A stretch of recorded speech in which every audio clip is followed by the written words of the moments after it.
మీ business ఏదైనా మీ ఊర్లో promotion చేయాలంటే అది సుమన్ టీవీతోనే సాధ్యం. ఇప్పుడే సంప్రదించండి. Welcome to Suman TV. నేను మీ శివప్రసాద్.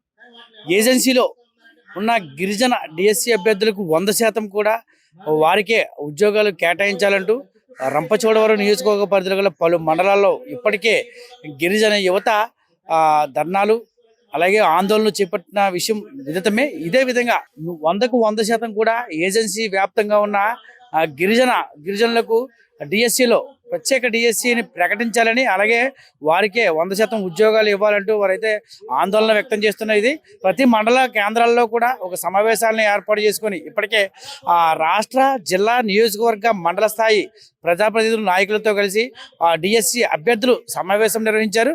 ఏదైతే రాష్ట్ర ముఖ్యమంత్రి నారా చంద్రబాబు నాయుడు అరకు సమావేశంలో, అరకు పార్లమెంటరీ నియోజకవర్గంలో జరిగిన సమావేశంలో ఇక్కడ ఉన్న గిరిజనులందరికీ కూడా ప్రత్యేక డిఎస్సి ప్రకటిస్తామని, 100% కూడా వారికి రిజర్వేషన్లు కల్పిస్తామని హామీ ఇచ్చారని, ఆ హామీ మేరకు ఖచ్చితంగా ఏజెన్సీలో ప్రత్యేక డిఎస్సిని ప్రకటించాలని, 100% కూడా ఉద్యోగాలు ఆ గిరిజనులకు మాత్రమే ఇవ్వాలంటూ వారైతే చెప్పారు. చంద్రబాబు నాయుడు, రాష్ట్ర ముఖ్యమంత్రి నారా చంద్రబాబు నాయుడు ఈ విషయంలో ప్రత్యేక దృష్టిని సారించి వారందరికీ కూడా ఏజెన్సీ వ్యాప్తంగా ఉన్న గిరిజనులందరికీ కూడా ప్రత్యేక డిఎస్సి ప్రకటించాలని ఇక్కడ గిరిజనులు అయితే కోరుతున్నారు. నా పేరు వజ్రపాపారు, రాజమండ్రి జేఏసీ వైస్ ప్రెసిడెంట్. ఇప్పుడున్నటువంటి డిఎస్సిలో ఉన్నటువంటి ఎవరికి కూడా న్యాయం జరిగే పరిస్థితి లేదు ఆదివాసీలకి. అందు గురించి మేమేం చెప్తున్నాం అంటే, అసలు డిఎస్సి తీసి ఆదివాసీ బిడ్డలకు, చదువుకున్న యువతకి 100% ఉద్యోగాలు కల్పించాలని చెప్పేసి మేము గత 2 నెలల నుంచి పోరాటం చేస్తున్నాం.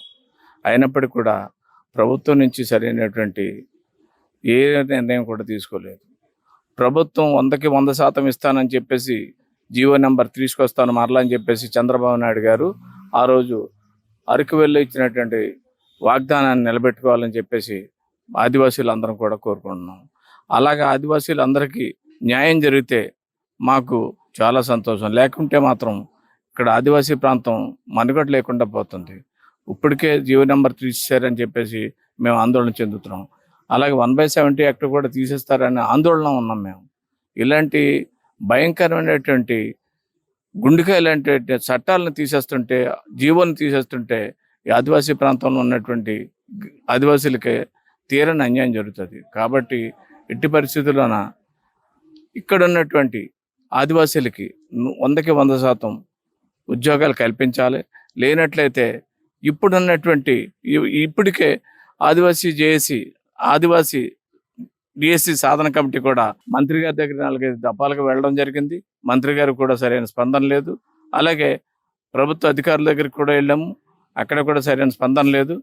రేపు 20వ తారీఖున జరగబోయే క్యాబినెట్ మీటింగ్లోన ఖచ్చితంగా ఆదివాసీ ప్రాంతానికి 100% ఉద్యోగాలు చేస్తామని చెప్పేసి మీరు హామీ ఇవ్వకపోతే ఆదివాసీల్లో ఉన్నటువంటి చైతన్యం మీ ముందుకు తీసుకొస్తామని చెప్పేసి తెలియజేస్తాం.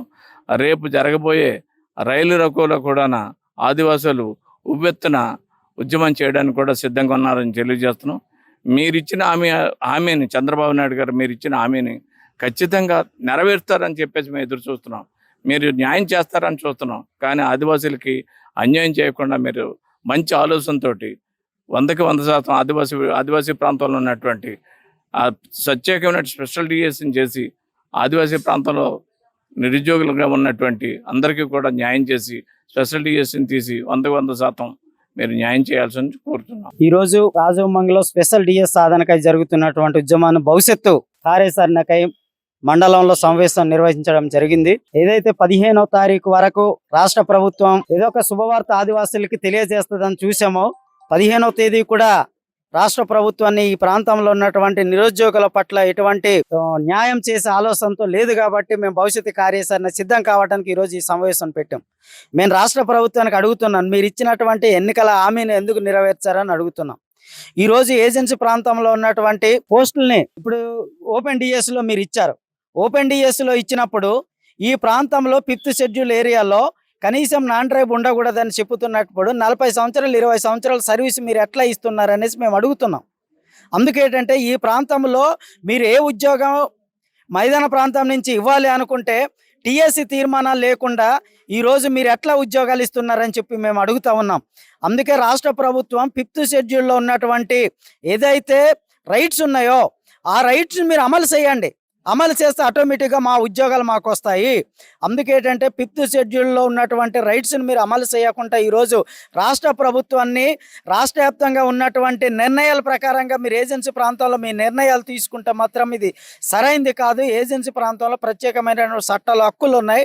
ఆ హక్కుల ప్రకారం చట్టాల ప్రకారం ఏజెన్సీ ప్రాంతంలో మా ఉద్యోగాలు మాకు ఇవ్వాలని మేము డిమాండ్ చేస్తున్నాం. నా పేరు లోతా రామారావు, గిరిజన సంఘం రాష్ట్ర అధ్యక్షుడు. వైఎస్ఆర్ జిల్లా రాజం మండలం. నా పేరు గంపా నాగరాజు, ఆదివాసీ జేఏసీ. మాకు ప్రభుత్వాలు ఎన్నెన్నో చేస్తామని హామీలు ఇవ్వటమే తప్ప చేసిన దాఖలాలు కూడా ఎక్కడ లేవు. ఒకవేళ అందినప్పటికీ కూడా మాకేదో అందని ద్రాక్ష మాదిరిగా అయిపోయింది. ప్రస్తుత ఉన్నటువంటి ఈ పరిస్థితి యువత అంతా కూడా మరి ఎన్నెన్నో కార్యక్రమాలతో ఒకవేళ చదువుకొని కూడా వాళ్ళు ఈ రోజుకి కూడా మరి బయట రాష్ట్రాల్లో బయట ప్రాంతాల్లోకి వెళ్ళి వాళ్ళ యొక్క జీవనోపాధిని గడుపుతూ ఉన్నారు. ఇప్పుడు ఉన్నటువంటి డిఎస్సి అనేది ఎంత యువతకి ఇస్తానని మభ్యపెట్టినా కానీ ఇప్పుడు ఉన్నటువంటి ఈ యువత కానీ లేకుంటే రాబోయే యువత కానీ మరి ప్రభుత్వం మాత్రమే సహాయం చేస్తుంది, ఇక్కడ ఉన్నటువంటి చట్టాలు అమలు చేస్తుంది అని చెప్పేసి మేము మరి కలగానే మిగిలిపోతూ ఉంది. మరి ఎన్నెన్నో ఇక్కడ ఉన్నటువంటి జీవోలు ఏదైతే 170 ఉందో ఇప్పటికీ కూడా ప్రభుత్వ అధికారులు కావచ్చు, ప్రజాప్రతినిధులు కావచ్చు, అసెంబ్లీలో కూడా చెప్పటం వరకు మాత్రమే జరుగుతుంది తప్ప అది పూర్తి స్థాయి అవటం లేదని చెప్పేసి మేమందరం కూడా మరి అంటున్నాం. మరి ముఖ్యంగా ఈ రోజున మేము టౌన్షిప్ అని చెప్పేసి మేము గతంలో ఒక 6-7 నెలల క్రితం మేము అధికారులతో, కలెక్టర్ గారు, పిఓ గారితో కూడా చెప్పడం జరిగింది. ఇందులో ఈ రోజు వరకు కూడా ఏదైతే రోడ్ల ఇరువైపులా గిరిజనేతల యొక్క ఆవాసాలు కావచ్చు, వ్యాపారాలు కావచ్చు, ఇవన్నీ కూడా తొలగించమని చెప్పి కోరాము. దాన్ని ఇప్పటి వరకు కూడా ఇంప్లిమెంటేషన్ అనేది చేయలేదు. మరి అదేవిధంగా ఇప్పుడు ఉన్నటువంటి 170 అనేది ఉన్నప్పటికీ కూడా ఈరోజు అధికారులే ఇక్కడ ఉన్నటువంటి చట్టాలకు వ్యతిరేకంగా మరి భూములను కొనుగోలు చేసేటువంటి ప్రయత్నాలు చేస్తూ ఉంది. ఒకవేళ చేసినట్లయితే ఆ భూములను ఇక్కడ ఉన్నటువంటి గిరిజనేతల దగ్గర కొన్నటువంటి భూముల్ని భూమి లేని గిరిజనులకు ఇవ్వాలని కోరుకుంటున్నాం.